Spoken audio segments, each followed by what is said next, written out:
با سلام خدمت دوستان عزیز. امروز یه یخچال فیلور داشتیم که گاز R12 و موتورش گاز R12 میخورد. موتورش عوض کردیم، تغییر دادیم به موتور با گاز 134. خب موتور یخچال رو اول روش نصب میکنیم. موتور کار کرده است که از روی یه یخچال دیگه باز کردیم، بدنش خراب بوده ولی موتورش سالم بود.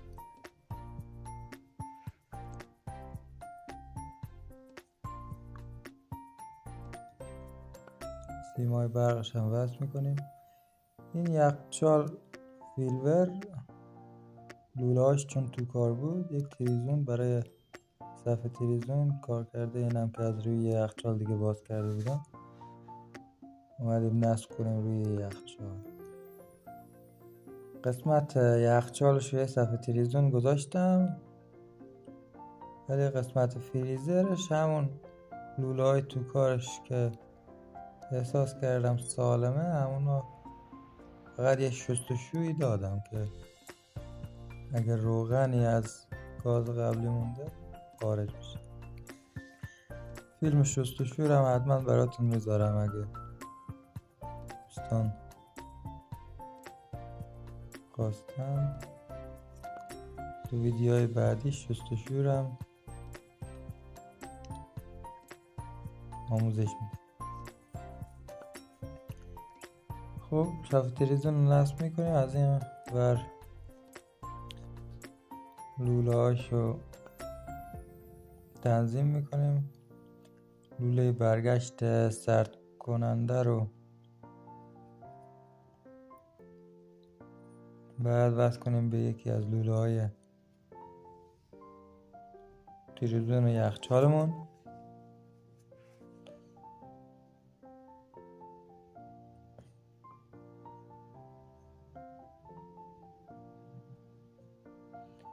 اینجا چون از این ور نشد، از سمت دیگه کج کردم. خب لوله ها رو اندازه‌اش رو درست میکنیم.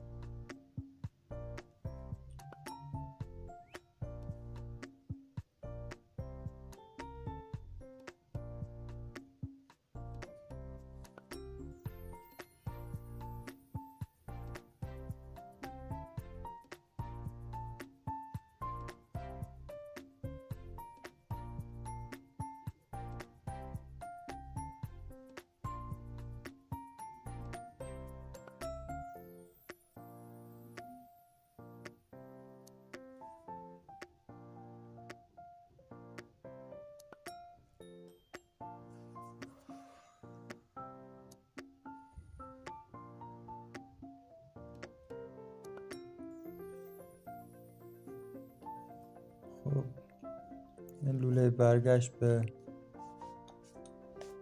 موتور که اینو یه خمی بندازین بهتره. اینجوری مثلا مستقیم نبرین به سر موتور بهتره. یه خمی بعد برای اینکه مثلا یه چیزی مثل تله روغن یا مثلا حالا تله روغن هم که نمیشه بود، مثلا اینکه گاز به صورت مایع مثلا بر نگرده به سر موتور. خب این قسمتش یه لوله مسی و یه رابط بهش بزنیم.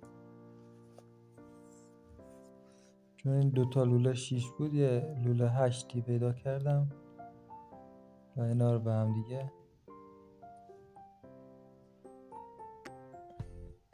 متصل کردم. این لوله برگشت.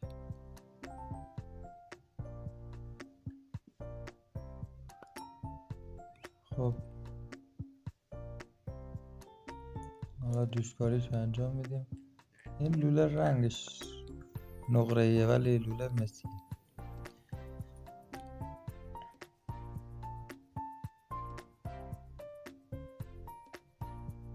تو جوشکاری مثل به مثل هم نیاز به پودر تنوکار نیست، با سیم جوش خالی جوشکاری راحت انجام میشه.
خب این قسمت رو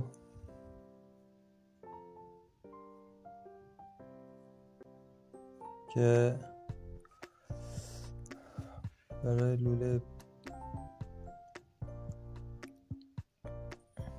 برگشت سردخونه یا رفت به همون تریزون یخچال است. این قسمت چون که آلومینیوم به مس بود یک دستمال گذاشتم، چون اینا رابطاش حساسه، حتما یک دستمال نمدار باید بذاریم. جوشکاریش هم انجام میدیم.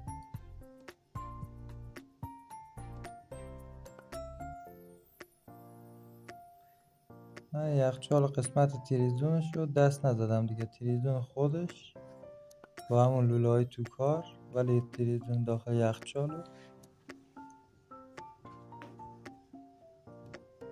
عوض کردم. لوله های دور درش هم که حذف کردم.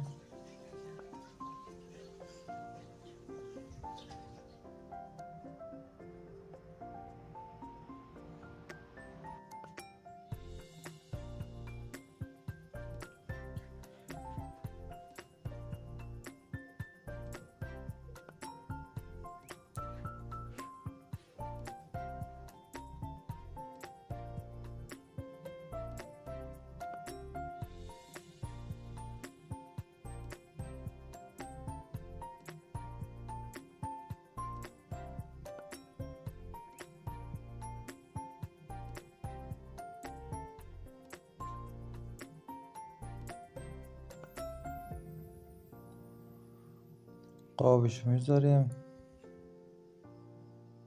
با چسب ثابتش میکنیم.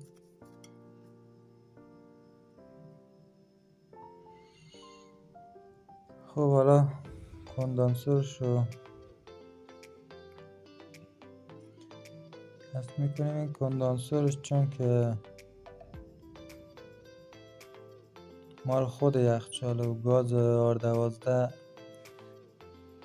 داخلش خورده بوده، حتما باید شستشو بدیم که در ادامه گذاشتم شستشوشو. این کندانسور رو خاک گرفته بود، قشنگ باید خاکاش رو تمیز کنیم برای کارایی بهتر.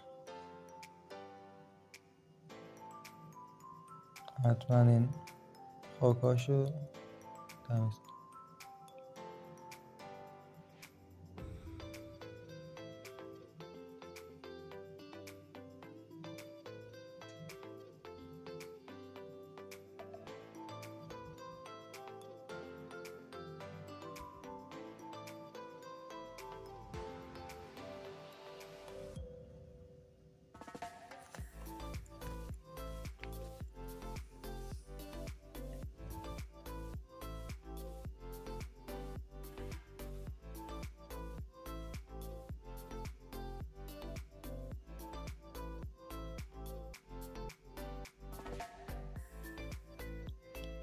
خب حالا این کندانسرش رو میخوایم شستشو بدیم.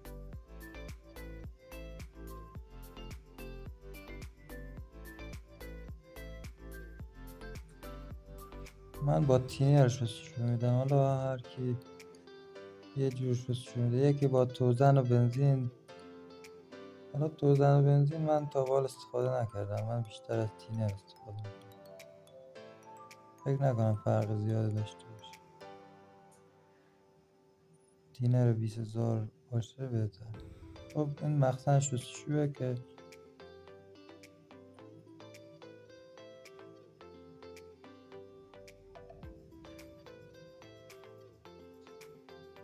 داخلش تینر ریختم. حالا فشار اون موتور فشار رو وصلش میکنیم.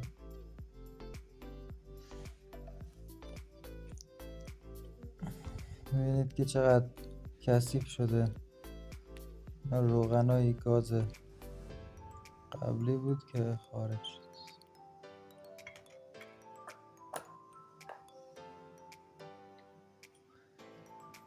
چند بار حتما دستمون رو میگیریم، فشار رفت بالا ول میکنیم که مثلا هرچی تینر اگه داخلش مونده بیاد بیرون. چند بار همین کار انجام میدیم تا جایی که دیگه چیزی بیرون نیاد، خوش شده باشه.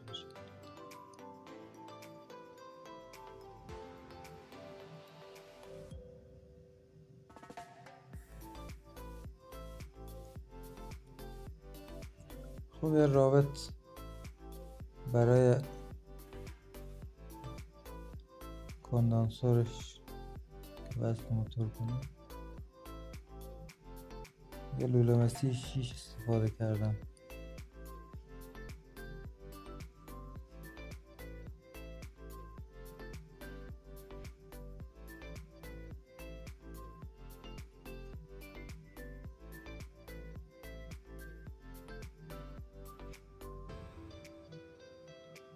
اینجا چون که جوشکاری فلز بمسه، از پودر تنوکار باید استفاده کنیم.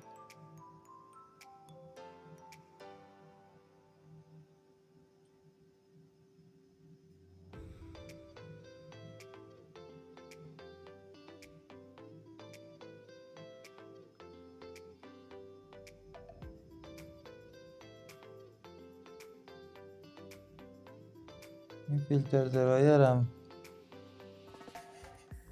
دست دومه از یکی از یخچال‌های که مطمئنم باز بوده، مثلا باز کردم نصب این روی این یخچال. ولی از سالم بودنش مطمئنم. این یخچال هم برای مشتری نیست، برای چون خودمه، خاطر همون.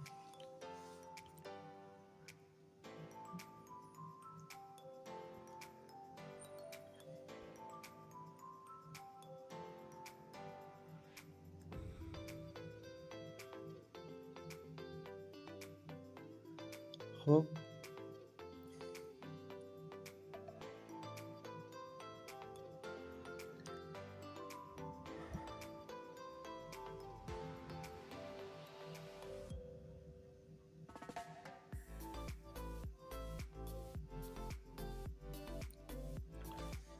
دوستانی که ویدیو رو میبینن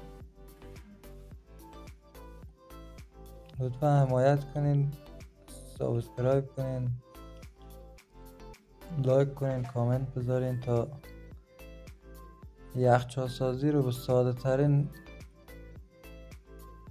روش بهتون آموزش بدم. خب اینجا جوشکاریمون تمام شد. موتور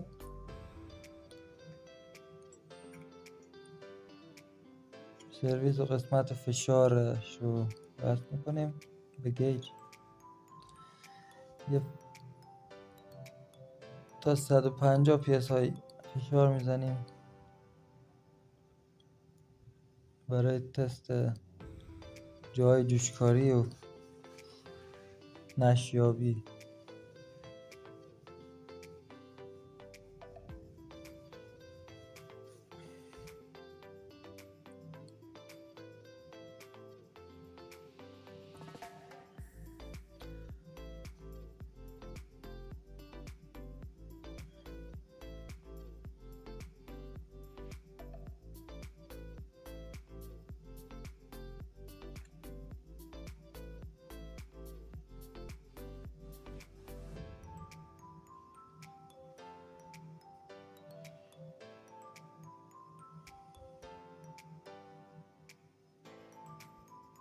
روی همون 150 خوبه. 150 یکم بهتر نشون میده. خب شیر رو میبندیم. موتور یخچال هم از برق میکشیم.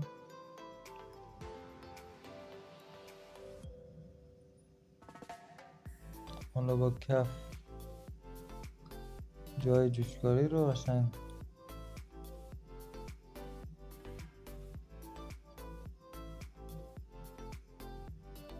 نگاه میکنیم که نشتی چیزی نداشته باشه.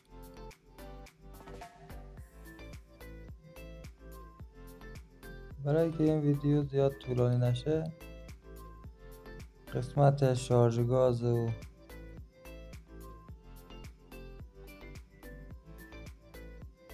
بقیه کارهای تکمیل یخچال رو تو ویدیوهای بعدی براتون میذاریم.